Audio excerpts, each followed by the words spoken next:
আসসালামু আলাইকুম ওয়া রাহমাতুল্লাহি ওয়া বারাকাতুহু। আলহামদুলিল্লাহ, আমার ইউটিউবের একটি ভিডিওতে একজন কমেন্টে লিখেছে, আমি জেনা করেছি, আল্লাহ সুবহানাহু ওয়া তাআলা যেন আমাকে ক্ষমা করে, আপনি আমার জন্য দোয়া করবেন।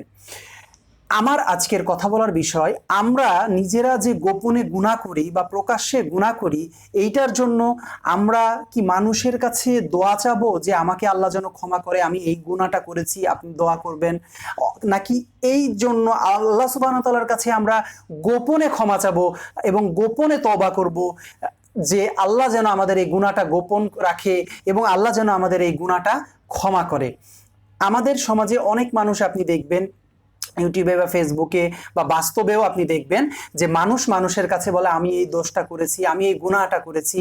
যেমন আমাকে আমার এক দিনী ভাই বলছিল, আমি এই দিনে আসার আগে, নামাজ পড়ার আগে আমি অনেক সিগারেট খাইতাম, আমি চেইন স্মোকার ছিলাম, আরো অনেক খারাপ কাজের সাথে জড়িত ছিলাম। তো এইভাবে করে আমাদের সমাজের মানুষের মধ্যে একটা বৈশিষ্ট্য দেখা যায়, নিজেদের গুনার কথা আরেকজনকে বলে আমরা ক্ষমা চাইতে পছন্দ করি। কিন্তু আল্লাহ সুবহানাহু ওয়া তাআলা আমাদেরকে কি শিক্ষা দিচ্ছেন? আল্লাহ সুবহানাহু ওয়া তাআলা আমাদেরকে শিক্ষা দিচ্ছেন, আমরা যদি কোনো গুনাহ গোপনে করি সেটা গোপন রাখতে এবং গোপনে আল্লাহ সুবহানাহু ওয়া তাআলার কাছে তওবা করতে, এবং আল্লাহ যেন আমাদেরকে ওটা গোপনে মাফ করে দেন। এবং আমাদের সমাজের মানুষের যে বৈশিষ্ট্য, একটা গুনাহ করলে আরেকজনের কাছে গিয়ে ক্ষমা চাওয়া, এইটা আসলে ইসলাম এইভাবে করে আমাদেরকে শিক্ষা দেয় না। আপনি যদি রাসূল সাল্লাল্লাহু আলাইহি সাল্লামের হাদিসেও দেখবেন, একটা মহিলা জিনা করেছিল, রাসূলের কাছে এসে বলেছিল, এবং রাসূল যখন প্রকাশ্য হয়ে যায় তখন তাকে শাস্তিটা দিতে হয়। কিন্তু সে যদি এটা গোপন রাখতো এবং আল্লাহ সুবহানাহু ওয়া তাআলার কাছে তওবা করতো, তাহলে কিন্তু জিনিসটা মাফ হয়ে যেত। তো আমাদের উচিত হলো, আমাদের যত গুনাহ আছে কাউকে না বলা, এমনকি আমাদের একেবারে পরিবারের যারা সদস্য, নিকট সদস্য, তাদেরকেও না বলা।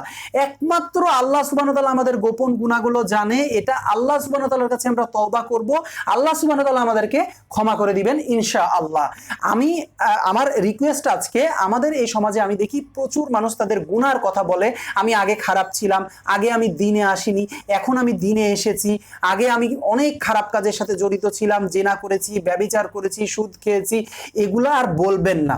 এগুলা আজকে থেকে নিজের গোপন গুনাহ নিজের ভিতরে রেখে আল্লাহ সুবহানাহু ওয়া তাআলার কাছে তওবা করুন, আল্লাহ যেন আমাদেরকে ক্ষমা করে দেয়। কোন ভুল করেও কাউকে বলবেন না। যদি আপনি কাউকে বলেন, তাহলে এটার একটা দলিল থেকে যাচ্ছে, একটা প্রমাণ থেকে যাচ্ছে যে এটা হাসরের মাঠে বিচারের সময় আপনার জন্য একটা সমস্যা হতে পারে। আসসালামু আলাইকুম ওয়া রাহমাতুল্লাহি ওয়া বারাকাতুহু।